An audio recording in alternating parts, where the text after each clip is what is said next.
Alright, my name is Sean Fallon, and you're listening to episode 39, Cheers. Welcome to From First to Last.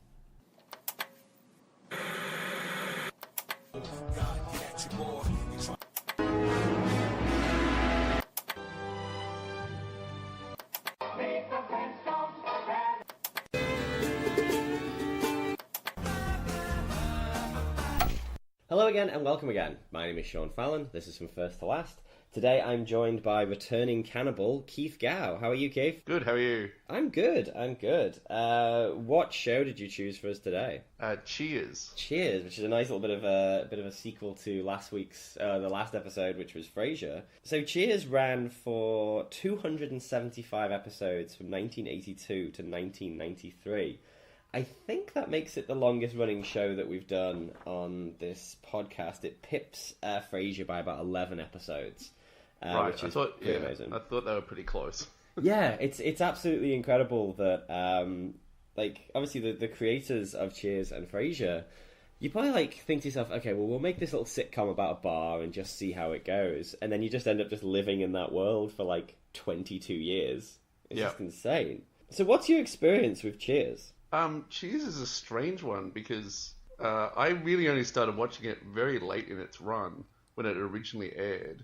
And I think in the last couple of years, I knew it was on its way out. I think maybe it kept getting renewed just to end or... Oh, right. And it was always, oh, this is going to be the last season. No, this is going to be the last season. So I remember watching the finale. And then I went back and saw some of the earlier episodes when they were repeated on TV. Yeah. But there is a lot of Cheers I haven't seen in the middle. I think because of, just how old I was. I was 9 when the show finished. So I would sort of catch it. There'd be episodes on before The Simpsons and stuff like that. And just episodes all over the place. And yeah, you kind of have that weird thing of because the sort of later seasons and the early seasons are quite different. You'd be watching one episode... and they'd be aired completely out of order. So you'd be like, oh yeah, Woody and Rebecca and Frasier are there. And then the next week you watch an episode and you're like, who the hell's Coach? What's going on? And where did he go? Which was really nuts. And it was, I think it was definitely one of those weird ones. For me, generationally, I was sort of aware of Cheers and I'd watched a few episodes of it. Probably more than I realised thinking back. But Frasier was the one that kind of hit because that sort of started when I was 10 years old or whatever and ran until I was 20. So that was the one I sort of watched more of. When were you a big fan of it or? I was. I really enjoyed it when I watched it, and going back and watching the first season, I think played in repeats very late at night on TV here. Yeah.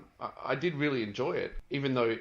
At that point, I was watching Frasier, and they're completely different shows, really. Oh, definitely. Yeah. I have this memory that Cheers aired just before they played Star Trek here.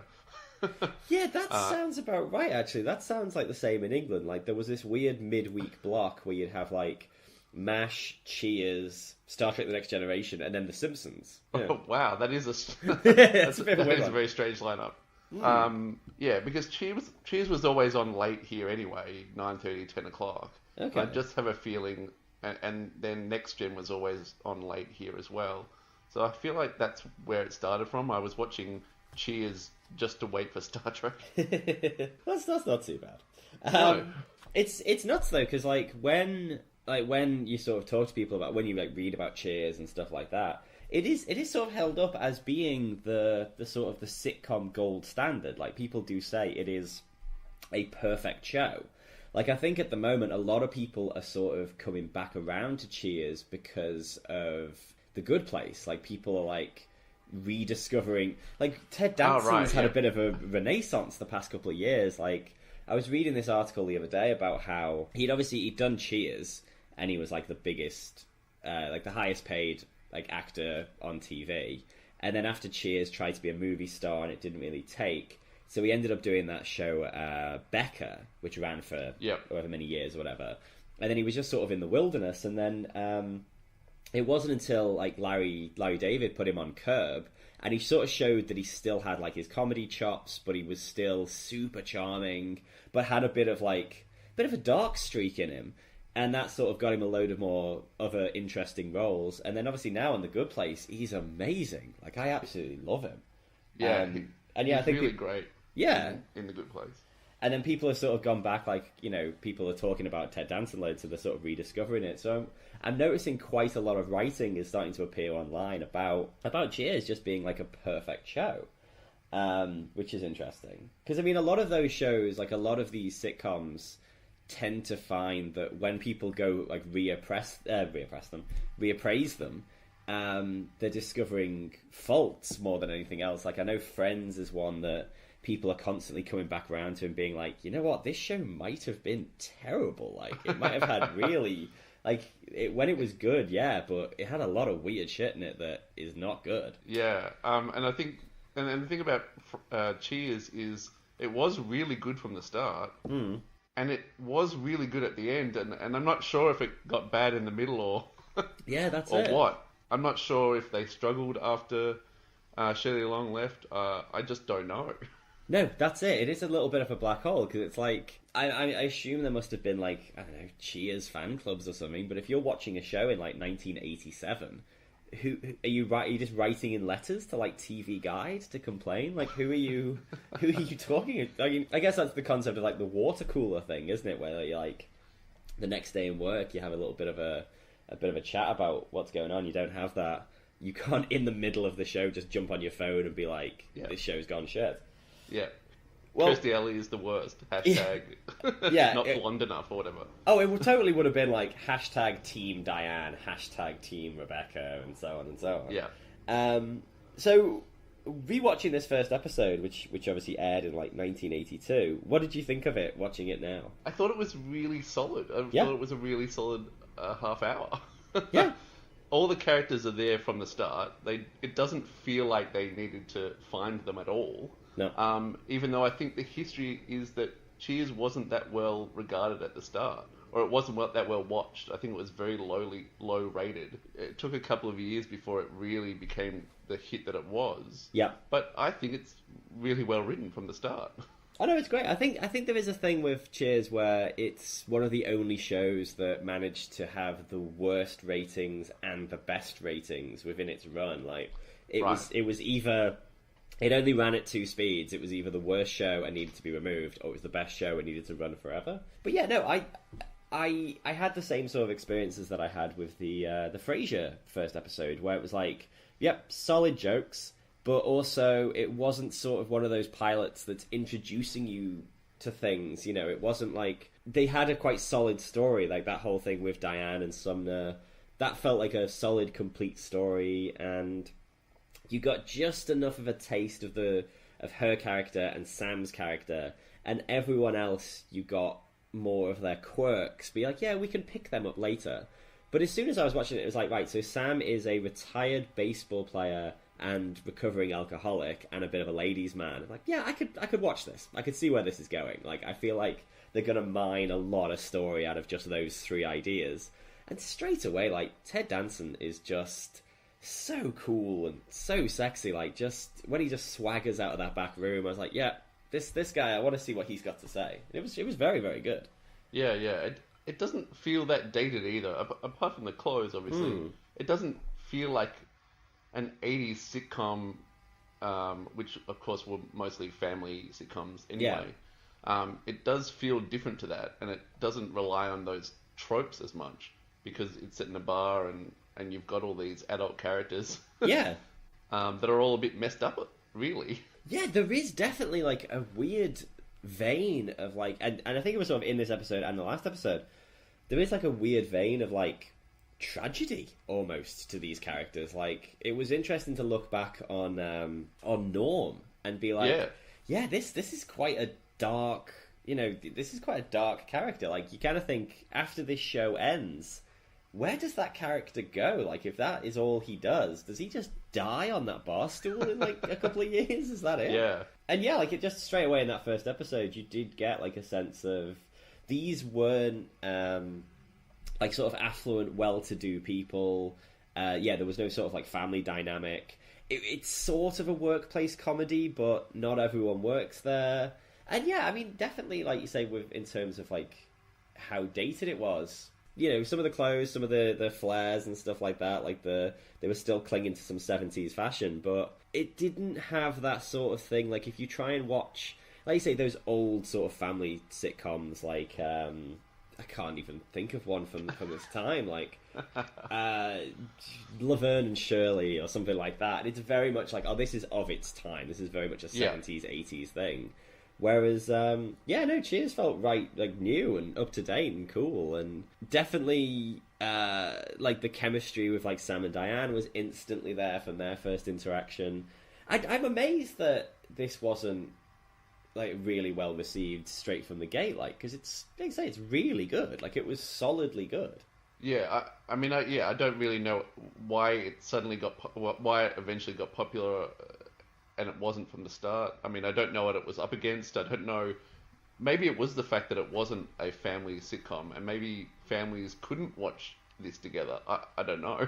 Yeah, I mean, well, you don't know how sort of like conservative like American TV was in that period, because it might have been a case of like, oh, we like to watch families interact and learn lessons, but these vagabonds these vagrants in a bar, oh no, that's just for adults watching. That's just a show for the dads, and that's why it wouldn't catch on. It wasn't obviously until maybe people started talking about the Sam and Diane thing, and that's what helped it blow up. Because it's amazing to sort of have that, like, obviously the Sam and Diane will they, won't they, is still a cultural reference. Like, even absolutely. Yeah. Guardians of the Galaxy 2, like a movie from this year? I think it was this year or last year. Yeah. It has that. It's hard to remember. Yeah.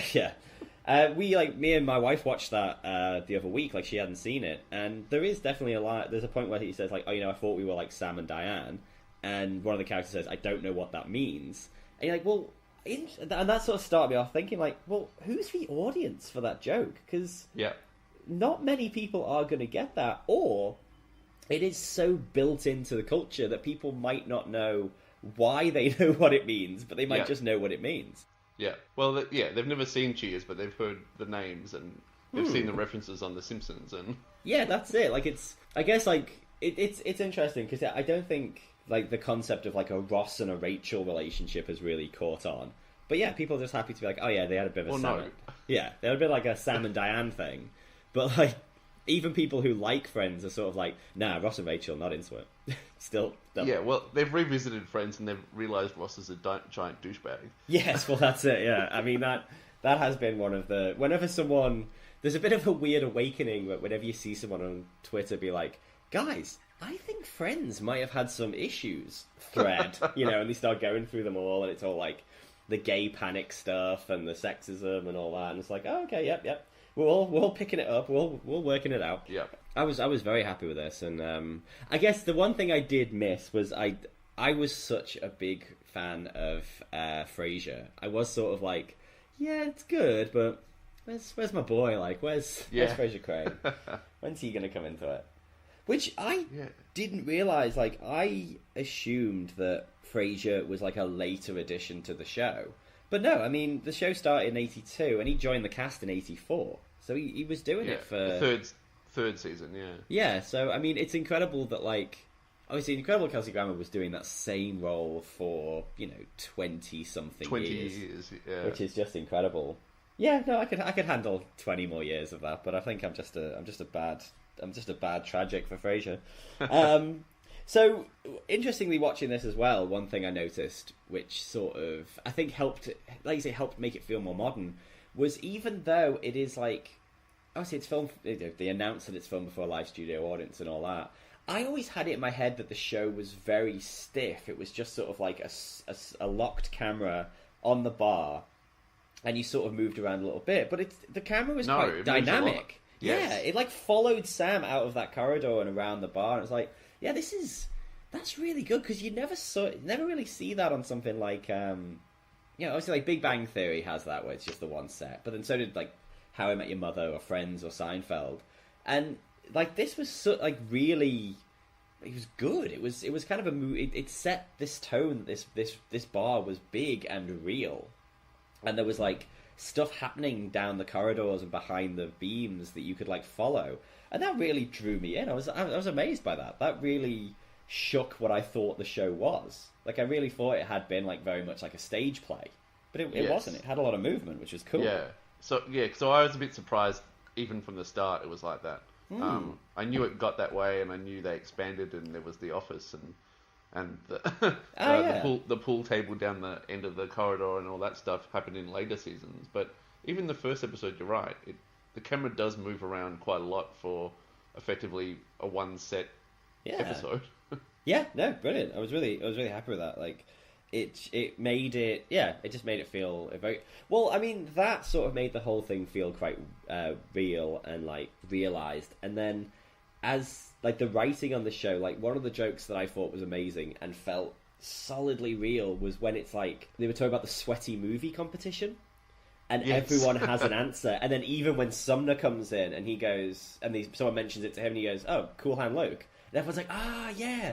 I'm like, yeah, no, I've been in a situation like that. I've been in a bar where someone's asked a question about a football team and every single person in the bar related to the person who asked the question or not has had an answer. And each answer started its own conversation and stuff like that. And that felt solid. Like, that felt like a really interesting point for, like, to establish that this was a real setting, which I thought was really cool. Yeah, absolutely. Yeah. I mean, it's setting it in a bar. You're always just going to get people walking through the door, and that just makes stories. Even though the show never really went anywhere else, you've always got people walking through that front door, which is great. Yeah, it's very easy to sort of introduce guest stars, I guess, isn't it? Just to be like, oh, this bar looks nice, honey. And it's like, you know, some famous person, and they could just come in and do a little guest spot for an episode, and then when they're drunk, they can leave, and it's good. Yeah. It was actually quite funny. I did notice, talking about, like, as we were talking about Friends, how sort of similar the first and last episodes of Cheers were to the first and last episodes of Friends. Like, Diane is sort of the Rachel role, where she sort of, you know, is supposed to have a wedding but doesn't, and then ends up working at the place. You know, it's kind of slightly different, but same sort of thing. And then with the final episode, where the will they won't they get back together, but more sensibly in Cheers, they're like, no, this is a spur of the moment thing. This is a terrible idea. No, bail. And I thought that was really good. Like. Yes. To move into that final episode, like, obviously it was an hour and 10 minutes long. Like, obviously it was so many episodes schmoosed together. But it was good that they... It was interesting, because I couldn't remember how the show ended. Because I'd seen this episode before, yonks ago, but I couldn't remember. And I was like, yeah, I'm pretty sure they don't sell the bar, and I'm pretty sure this doesn't happen and this doesn't happen, but I couldn't remember. And it was cool that they didn't go for that. They didn't go for, like, the big, oh, you know, Sam's selling the bar to retire, or... I don't know, he somehow becomes a coach on, like, a baseball team or something like that. It was like, no, it's just... Things just roll on the way they roll on, and there was a couple of little plot lines, and a couple of people got happy endings, but, like, quite a lot of characters just kept on keeping on. Like, Cliff and Frasier and Sam, I guess, didn't really get an ending. Like, there wasn't really a... Like, they didn't get a job or, you know, a new wife or a new husband or a family or anything like that. They were just like, yeah, just another day. Sam came back, we had a cigar... We got a bit teary-eyed in the pub, and then that was the end. Which is fine, which again feels real. Yeah, and Norm almost left, but then he came back for one last drink. Yeah, of course, which, again, is that, like...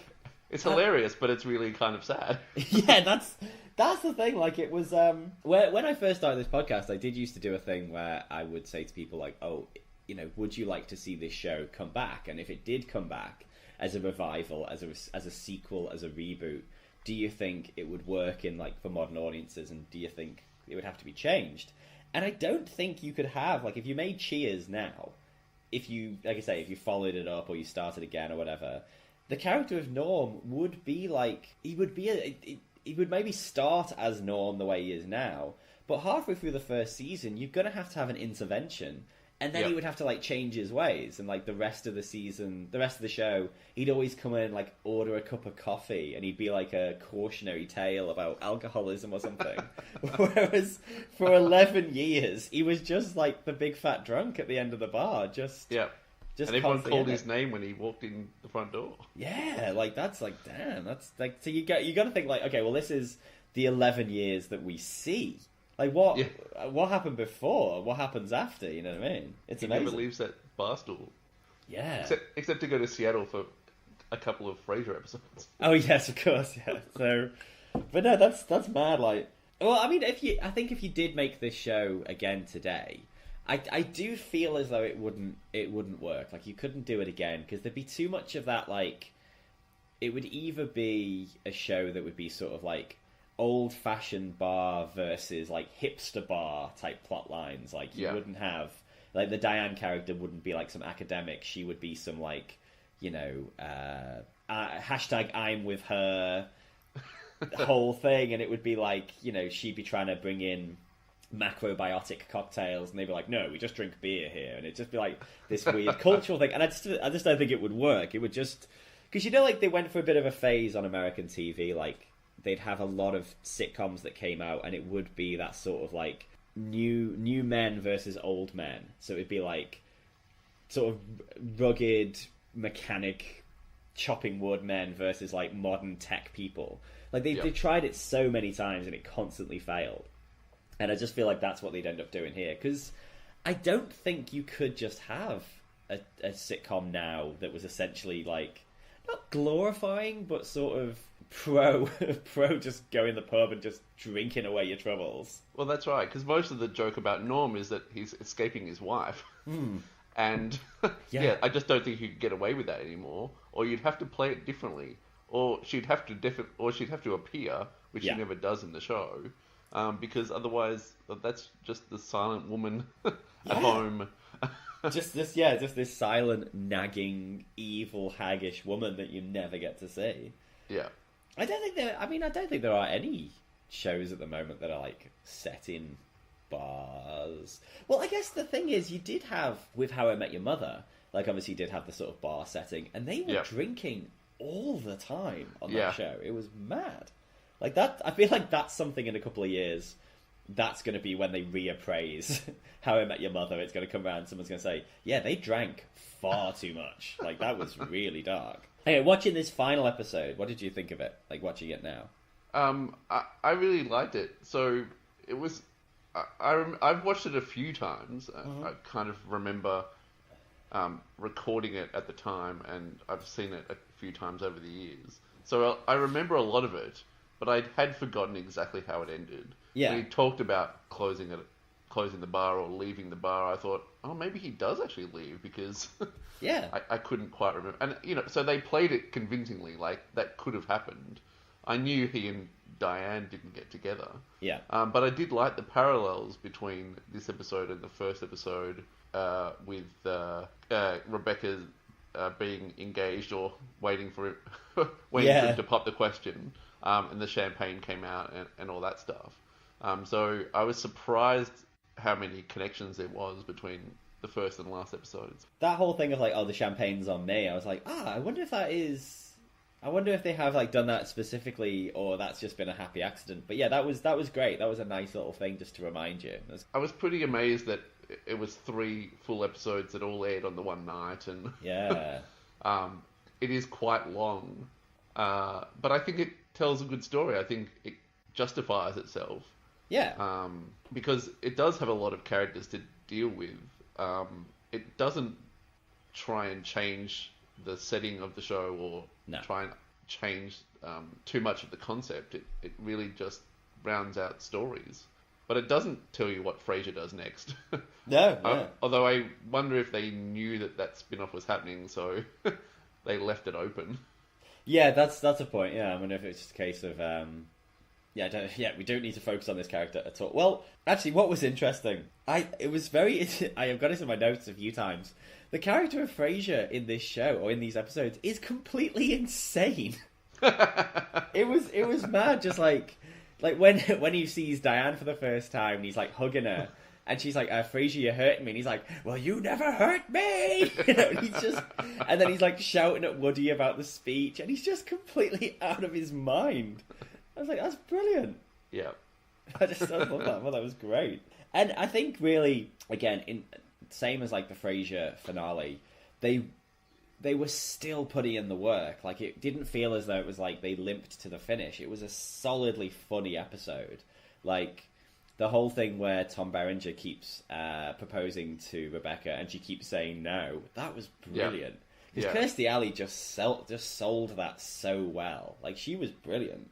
Yeah. And yeah, no, just great. Like, it again, like Frasier, it didn't feel like it was the whole thing was the finale. It sort of felt as though, oh no, we're just making some more episodes, and then only like the final scenes really felt as though they were wrapping it up. Like, that's when it was sort of when they were all sitting around having cigars for like that was only like the last 10 minutes or so.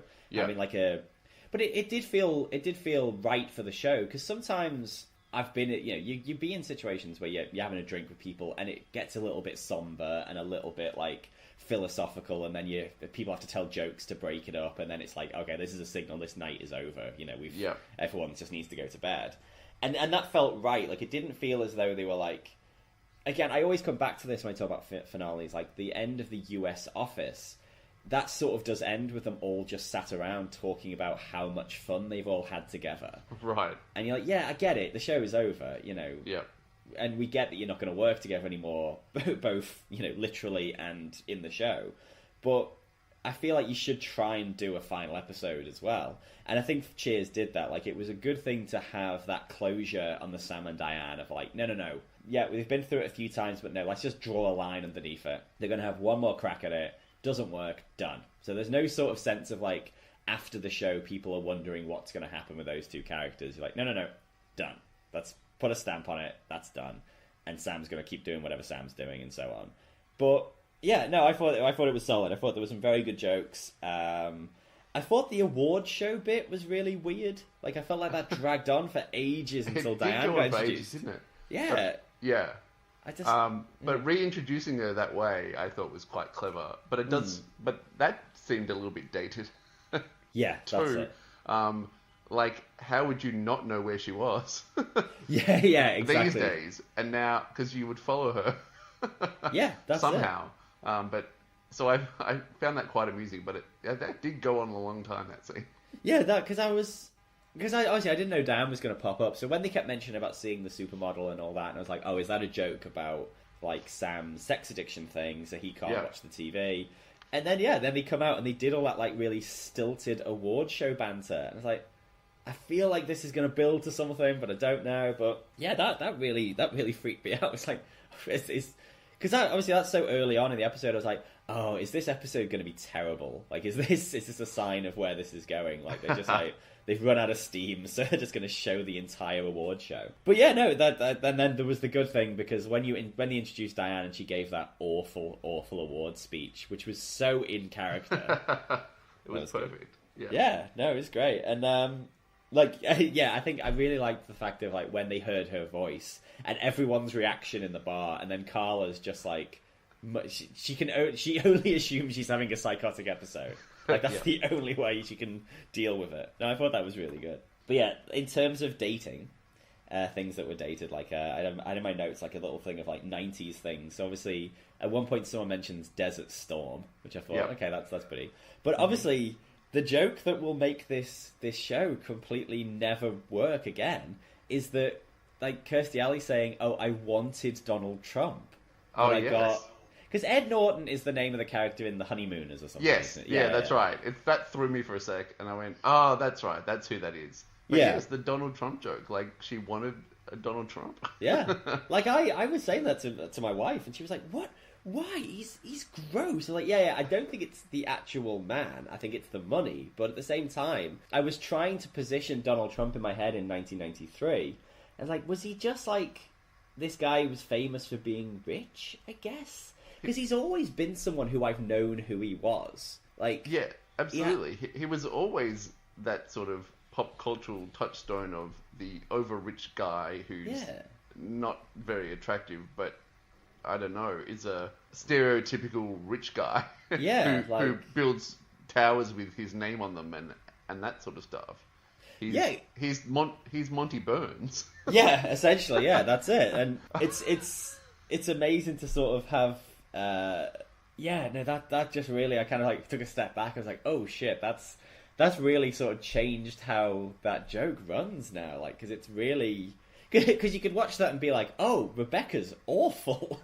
She's a monster. We're like, no, you gotta think in '93. Yes, he was a dickhead, but he wasn't prime dickhead like he is now. Like, but yeah, no, that was amazing. I think that tells us a lot about Rebecca's character. Oh, yes, very much so. That she'd want that kind of person in her life, but now the joke just dies. Oh God, no, terrible. Speaking of dated, I think someone mentions sending a telegram in this episode. Yeah, I was amazed by that. I was like, oh my God, that's 1993 sending a telegram. That's amazing. And I know it was for a long time that was a cliche of reading out telegrams at weddings and stuff. Yeah. So I mean, it is still pre-email, so telegrams. Oh, how old am I? Yeah, that's telegram definitely because I remember, well, at my wedding, my best man read out text messages. That was sort of and emails. You know, there was no one was sending telegrams. But someone had mentioned that. That's reading out tweets at weddings now. Yeah, that's it. Yeah, just hashtag happy day. Yeah. So whoever's got like the 280 characters, they're getting the best messages at the wedding. That's right. I still haven't got mine. What's going on? Yeah. I don't know if I want it.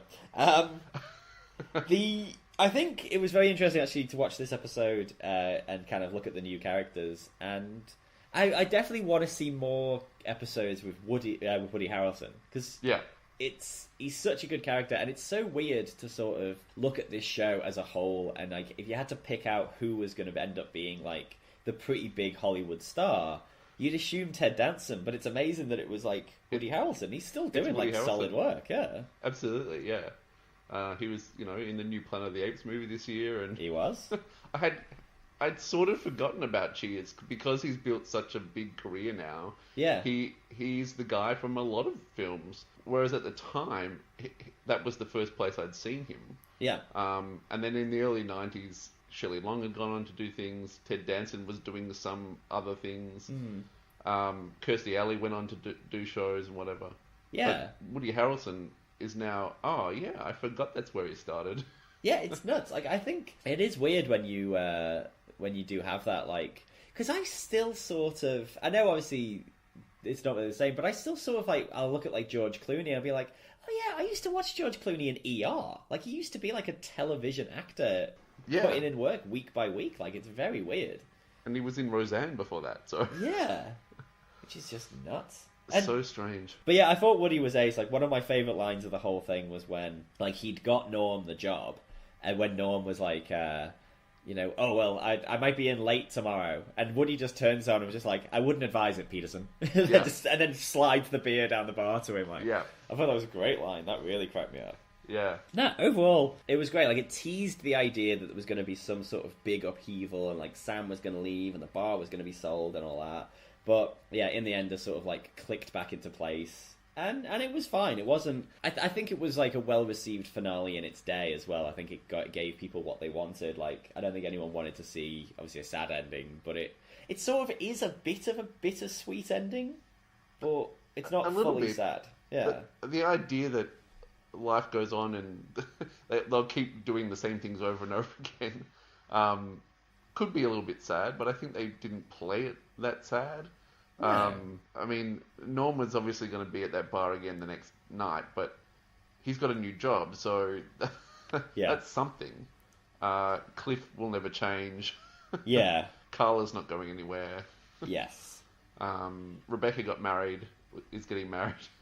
But yeah, for some reason, Sam staying at the bar and seems like a good ending for that show. Yeah, that's it. It's sort of the sense that like the bar has brought these characters all together, and it's Sam's bar, so he needs to be there to bring in new people who will eventually sort of fill the gaps and so on. And it's cool. I mean, it was very interesting because I do remember because at the start of this episode when he sort of talks about his it was quite weird that at the start someone says to him like, how is your therapy, or how is your sexual compulsion therapy or whatever, and he's like, yeah, it's all right. But that was a punchline. That was a bit of a joke, that when they mentioned that he was like at Sex Addicts Anonymous or whatever, that was a joke. Like, no, that's that's quite amazing that the show went there. Like, not that it's a joke, but like that they actually took this character who had been like this Lothario and this ladies' man, and then recontextualized it as being like, no, this isn't something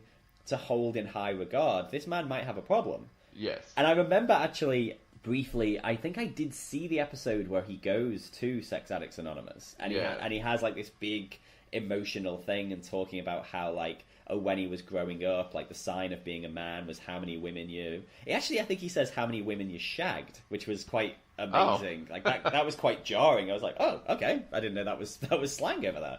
Yeah. And I mean that was really good. And before this, I did have a bit of a look at like different things that like Cheers had touched on. And apparently there were some episodes about alcoholism. There was the sex addiction thing. And they won some awards for an episode about, I think it's one of Sam's old teammates comes out the closet, and it starts this whole thing where Norm gets quite homophobic and keeps saying to Sam, like, oh, if you let gay people into Cheers, it's going to turn Cheers into a gay bar. Oh, wow. And Sam sort of stands up to him and says, don't be ridiculous, and they have this whole thing. And then there are, like, gay people in the bar, but they can't work out who they are. And apparently it's, like, it's quite split. Like, some people say that... It was very controversial in its day. Yeah. But some people say, like, yeah, it was very well done. Other people say, no, it's aged like milk, and so on and so on. But apparently, like, I was reading about it, and the makers said when they were doing that episode, the audience were silent. Like, they couldn't get anything out of them. Like, they were very much, like... Which was, yeah. But interesting enough, like, this episode, Diane's kind of fake date turning out to be gay... A lot of the joke there is just that they're gay. That is the joke, I feel like. It's the like when the boyfriend comes in and you realise what's happened, I feel like that's the whole joke. Like, I'm not super comfortable with that.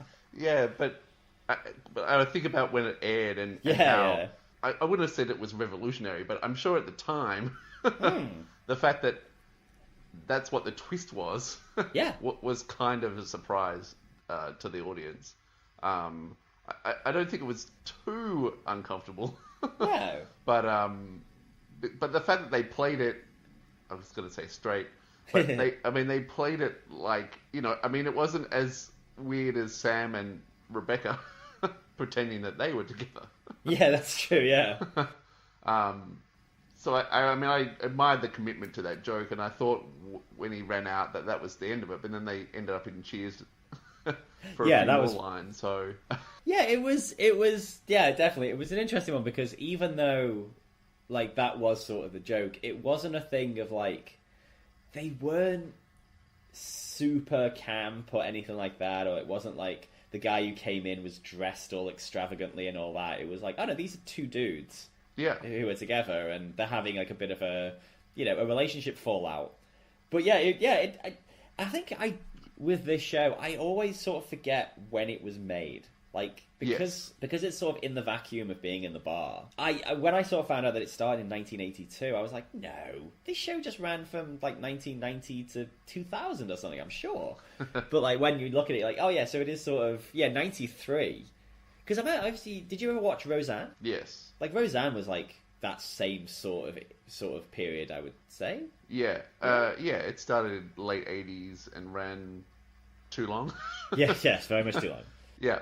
But yes, it was around that time, but probably finished mid-90s. Yeah, I'd say so. Like, but I remember that show obviously being very well. Interestingly enough, and one day I will get around to doing Roseanne on this podcast. But that was a show that definitely was like breaking down barriers at its start, and would have gay characters, and would sort of show an actual working class family and how shitty that can be, and arguments were real arguments and so on. And obviously gradually it disappeared up its own arse as it went on, like. Yeah.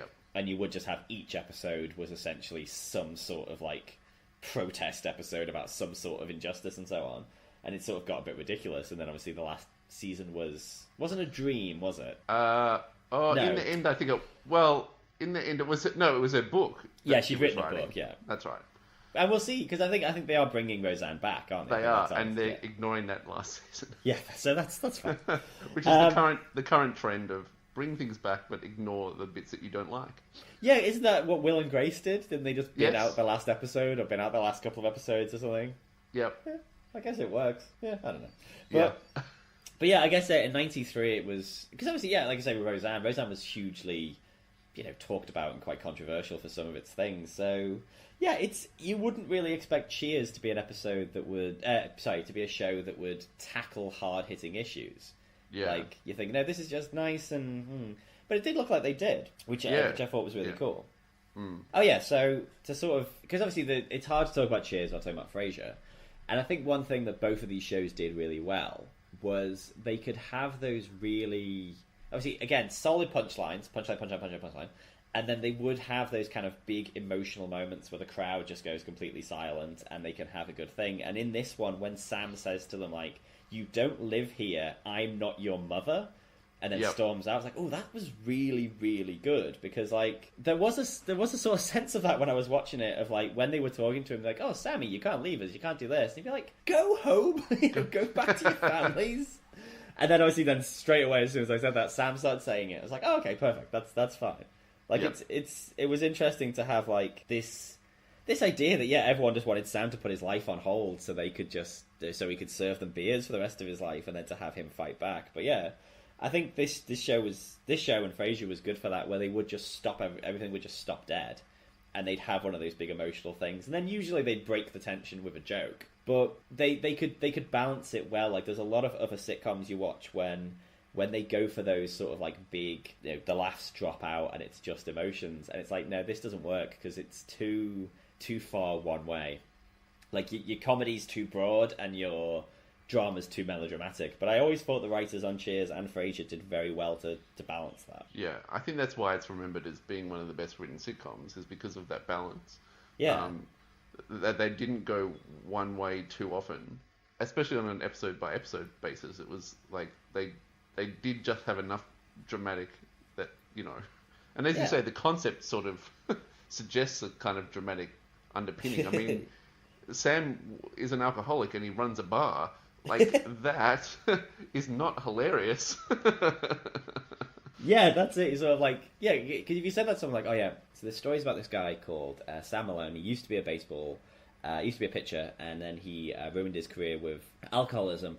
But during his alcoholism, he bought a bar which he now runs. People would be like, "Oh my god, what a tragic, hard-hitting drama!" Like, no. It's a 25-minute sitcom. It's really funny. It's all punchlines. It's all gags. But yeah, no, it's great that they. And, like, going back to the pilot, like, to have that sort of, that introduction of him being, like, this sort of, like, down-on-his-luck sports, like, baseball player who had opened this bar, and he was a recovering alcoholic, and you always saw him with, like, a cup of coffee in his hand or a glass of water or something like that. You're like, yeah, no, that's definitely, it's bold. It's a bold move from the start to sort of say, yeah, we're going to have some fun, but at the centre of this, there's a weird sort of underpinning of tragedy that we may get around to really getting into. But yeah, no, it's great. It's because there's nothing. I've said this a few times. I don't think there's anything else like this now. Like, in terms of these sort of 3-camera sitcoms or whatever, where it's just like one set. Yeah. The only example I can bring to mind is Big Bang Theory. Like, that's the only one. That's all I've got. That's all I can think of that's like huge at the moment. And obviously that show is universally known to be terrible. Yeah. Like, people do like it, but it tends to be a thing of like, no, this. I've watched half of one episode, which is probably not enough to gauge an entire, 9 seasons or 10 seasons or whatever it's run for, but it was awful. And any clips I've ever seen of it, I've been like, no, I get what you're doing and I get what you're pandering to, but this is terrible. But yeah, I mean, I don't think there is anything else. I mean, there are 3-camera sitcoms. I just don't know what they are because they don't interest me. I think a lot of them have swung back to the family sitcom or the clueless dad. This, with the gorgeous sort of wife. Yeah. Kevin James has a new one. I think he'll. That's what I was thinking of. Yeah. Like, that's that. I've been reading about that one in a AV Club where, like, so he was in King of Queens for however long, and then the actress who plays his wife. So he starts this new show. Yeah. And then the actress who plays his wife from King of Queens has come into that show. So in order to get them two back together as a couple, they've killed off the original wife from the new show between seasons, and they have barely acknowledged it. Like, wow. There was just on AV Club, it was like, right, this is a clip, this is the only time they've acknowledged it. and it was literally him going through the mail, and he kind of pulls out this thing and he says, "Oh, it's another gym membership they've sent to your mom. She's been dead for 8 months. They've got to stop doing this." And the daughter goes, "Right, I'll throw it in the trash." And he's like, "No. We'll keep it for the coupon." Ha ha ha ha ha ha. Oh, what? And it's something like that, and it's just like, and people are like, yeah, that's it. That's been the only acknowledgement of this plot line. Like, they've just killed off this, because the actress is still alive. It's not like one of those John Ritter things where he died between seasons. It's like, no, she just got fired because they wanted to try and recreate this old success. Like, okay, cool, brilliant. I guess that's mad. That would be like if on The Good Place they just sort of like recast Kristen Bell with Shelley Long and just like, no, this is fine. This is fine.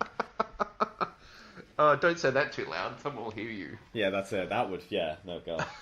But yeah, I think it's weird because I maybe I just don't know, because I think when I used to watch TV like more thoroughly and more sort of like haphazardly, I guess, you'd find these sitcoms because you'd just be like flicking through channels and you'd hear like canned laughter and you'd be like, oh, what's this? And you'd watch 5 minutes of it. But because I don't do that anymore, these things do just completely pass me by, and you only hear about the super successful ones, which tend to be shit. Like, I do feel as though if someone presented like mid-season How I Met Your Mother, like later season How I Met Your Mother to me now, I'd be like, that is awful. But I watched all of that show because I started it from the start and started it like watching it religiously. But there's nothing that's come out now that's hooked me in like that. Like it's definitely I think a dying art form. I think it was done well, and that's it. Yeah, I mean, there's so many great one-camera sitcoms now that I don't even worry about looking for a 3-camera that I might enjoy. No, the idea of canned laughter is I couldn't imagine seeking that out anymore. You know, it's like you say, we've got The Good Place, we've got Broad City. You know, what more do you need? That's We've got Brooklyn Nine-Nine. You know, I don't need someone to tell me when to laugh. I'm good. Yeah. There was definitely a golden age when these kind of shows did exist, and they were really good. Because, I mean, I guess the thing is, you kind of think to yourself, oh yeah, you know, this used to be a good art form and so on. But chances are that when Cheers and Frasier and Roseanne and all those shows were at their peak, there was probably 5 other shows at the same time which were terrible and also super successful, which have completely drifted away and no one talks about anymore. Yeah, like it's actually funny. Like we mentioned, Kirstie Alley. I was a big fan of Veronica's Closet, the show that she did after this, right? Which may or may not be the worst thing in the world. I cannot remember, but I remember being something that I was really into, like as a workplace thing. But you think of like all the other ones, like Just Shoot Me and Caroline in the City, and all of these shows that sort of exist at the same time, that you just watched because they were on Friday night and the internet didn't exist and there was no Netflix and and who knows whether those shows still hold up, or you'd watch them now and just be like, oh wow, this is really really really shitty. But who knows? So do you think, going back on what I said before, do you think they could do Cheers now? Do you think they could revive Cheers and have like Cheers 2017 and make it happen? I think you're right. They could. I don't think you could reboot it. I don't think you could remake it. I mean, because I think the dark underpinnings would swallow it up. I don't know. I think people would take it too seriously, and in some ways, I kind of like the fact that you couldn't do it again, because do we want to celebrate, you know, dudes sitting around a bar? Escaping from their awful nagging wives. Not that that's really what the whole underpinning of the show was, although, because, you know, I mean, Cliff was about his mother and all that stuff. Do I want to even see a reunion of the original cast? Probably not. I don't think I want to know that Cliff is still. Norm is still sitting in that bar, on that bar stool. No, that's 25 more years later. So yeah, I think the premise was maybe have been radical at the time, but now I think dudes sitting around a bar drinking their lives away is a little bit too tragic. It is. And, I mean, and now I'm trying to think of a radical rethink, like it's a wine bar, or it's a a hipster bar, or it's, as you say, those macrobiotic cocktails or whatever. Yeah. It would be completely different, and then it would sort of take away what Cheers was, which was, it's an old-fashioned bar with old-fashioned kind of people in it. Yeah. And it was shaken up by this woman with her arts degree and who was literate and all that sort of stuff.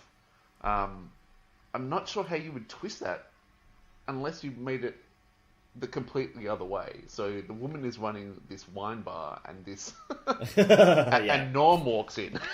Yeah. And now I kind of want to see that. But yeah, I just don't think it. I just don't think it would work again. I get you could 30 Rock it. You could have like a woman running a bar and it's a bit hipster and it's cool, and then like some sort of corporate overlord comes in and buys the bar and then wants to kind of shift it around. But we've already got 30 Rock, so I don't think we need to do that again. No, that's right. But yeah, no, it's quite interesting because you sort of think to yourself, oh yeah, people sat in a bar that's sort of universal and timeless, and it isn't. I mean, I think it is a thing of like, yeah, people still do it, but I don't think we champion it as much as we used to. And I mean, obviously, me and you are in Australia, where people are hardcore sitting in bars drinking, you know what I mean? Drinking their lives away. Yeah. I grew up in the north of England. I've seen some shit, but it's not something that you sort of, it's not something to sort of go back on and sort of, and be like, oh yeah, those are the good old days when we drank ourselves to death. I think the joke of the barfly is not a joke anymore. No, that's it. No, it's... I've seen some old guys who sit at the same spot in the bar and drink all day, and yeah, it's not funny. No, that's it. Yeah, no, it's sort of, we've definitely moved past that. Well, yeah. I think the thing is, like, I think it's interesting because you do look at some of these, like, the sitcoms, and they're so interestingly, like, lightning in a bottle. Like, even something as almost like universal, like Friends. I don't feel like they're ever going to do that again. Like, I feel like that's something that they sort of hit on so well that they come around to it again every couple of years and try and do like a new version of that with like a group of people. It's like half men, half women, and they try and interact, and you have like happy endings, which is pretty good, but it just can't sustain itself and so on. But yeah, it's just so weird that something like Friends, which is such a aimless nothings show, but runs for a decade and makes everyone millions and millions of dollars. It's odd. I don't know. It's very odd. I think I spend too much time on this podcast thinking about this stuff, and it sort of got into my brain too much. All right. Well, any final thoughts about Cheers? Like, is there anything else that we haven't sort of mentioned that you wanted to mention? I guess. I think I was just pleasantly surprised how solid the opening episode was, how well defined those characters were, and I think and to know that it wasn't that well watched early on surprised me, because I thought, well, maybe it just wasn't very good at the start. Yeah. And there are shows like The American Office and Parks and Recreation which did take a season to figure themselves out, and this show didn't. I just wonder why it took so long for it to hit, but at least it had its time to develop and find an audience. I think Seinfeld was the same. People didn't watch it at the start because maybe it was too different than what they wanted. And now sitcoms are like, if it's not really different, no one's going to watch it. No, if it's not the Good Place. yeah. I mean, that's as I guess my final point I would say is, for people listening, watch The Good Place. Oh, absolutely. Fantastic. And in terms of like, because the problem with The Good Place, the one problem I would find is it's so good and it's so high concept, it's going to get cancelled. It's too good. It's too good. It's too high concept. Watching this week's episode, and their thumb floats away, and it's like, how is this on TV? Yeah. Oh god. I ended up watching, like, I'd heard about it. I think I'd seen like you and Fiona tweeting about it. Yep. And this was when the first season had ended, so I got a bit of an idea of what was coming. And then when I was on the plane it was actually quite funny. I was on the plane to America, and they've started doing this really cool thing on long haul flights where they'll put like a whole season of TV or like a 10 episode. Well, I guess they've been doing it for a while, but yeah. So they had like the first 5 episodes of The Good Place. So I just watched them in a run. I was like, I love this show. I need to get everything I can. And then when we were at Universal and we did like the studio lot tour, someone was like, "Oh, and over there is where they filmed The Good Place." And you look over, and it is just it was like the frozen yogurt shop and all that. It's like, oh, Fiona, that's the thing. That's the thing I was talking about on the plane. And then when we got back, I got her hooked on it. We watched the whole thing, And every episode, I was just like, "This is too clever. This is too clever to succeed." And it just keeps getting better and keeps getting better. And then I I absolutely adore it. I think it's amazing. Like I have this odd crush on Janet, which I can't really explain. So I need to work through that. But yeah, but what's great is seeing Ted Danson back doing. And what was great was watching Cheers and watching The Good Place. You're like, oh yeah, you can see it's the same sort of character, like the same DNA, but very different. Like different enough to be like, okay, this is young Ted Danson, where he's just like skinny and dangerous and sexy and cool. And then like older Ted Danson is still super cool, but has that sort of extra element of like, not wizened or wizened or whatever, but like he's seen some shit and he's still really, really good. And he can still nail a punchline. Like he's just got such good timing. Yeah. And that's great. And that was great to sort of watch Cheers and be like, yeah, he's always been that, which is awesome. Yep. So yeah, so that's my final thought about Cheers is about a different show. But do watch Cheers. Go back and find episodes, random episodes. They're all really solid. You don't really need to know that much about the show. It is a classic sitcom where every episode is its own thing. Yeah, I do sort of miss that sometimes. You know what I mean? Sort of like you could just dip in and just watch. I mean, I think you have that with Broad City. Like Broad City, you just pick an episode at random and it's just a self-contained story with some elements of other stuff. Obviously, The Good Place is not that. Start from episode 1. That's right, yes. So final thoughts. Watch Cheers, then watch Frasier, because obviously Frasier's killer. Love Frasier. And The Good Place, and kind of and War of the Planet of the Apes to see what Woody's up to, which is pretty good. He's good in that. Maybe the film's a little bit overlong, but it has some really good moments. That's right. It's not as good as the second Apes film, but the second Apes film is amazing. So that's right. It's hard to beat. It's hard to beat the Empire Strikes Back of apes. Apes-Pyre Strikes Back. Terrible. I apologise. I probably should wrap this up. Keith, if people want to find you on the internet, or if you want them to find you on the internet, where can they find you? I'm on Twitter at Keith Gow, and I have a website, keithgow.com. Cool. And at the moment, you're doing Fringe is over now, yes? Fringe is over. Yes, I'm still recovering from that, I think. Yeah. I'm just tweeting about shows and theatre and TV and film, and I've just finished watching Mindhunter, so I need to talk to someone about that. I just finished the first episode because I kind of persuaded my wife to start watching it with me, and I've sort of, you know, I think I put on Twitter about the massive title cards and how much I love them. Yeah. So when that sort of when the show started and that happened, and I paused it and I said to my wife, like, oh my god, I absolutely love this, because it's like someone shouting the location at you.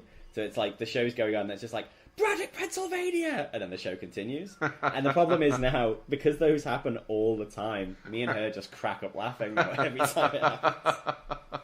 So I've become my worst enemy again. So, but no, I'm loving it. It's great. It's so Fincher. I love it. It's so good. Yeah. And so weird that the main character's played by King George from Hamilton. From Hamilton, yes. That's the bit. That's taking some getting used to. But yeah, anyway, if you're listening at home, you can guest on the podcast. Come find me on Twitter at FirstToLastPod, or email me directly at FromFirstToLastPodcast@gmail.com.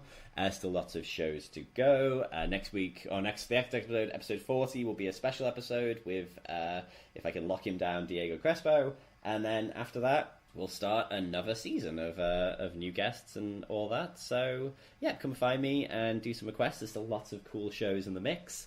No one's got dibs on The Shield, Roseanne, The Osbournes, and so on and so on and so on. Keith, thanks for coming on the show again, mate. No worries. That was fun. Well, always a pleasure to have you, and you always pick really good shows, and it's always a good excuse to sit down and... Because the last show you picked was Hannibal, so to sit down and watch Hannibal again was, you know, a Christmas gift well ahead of Christmas.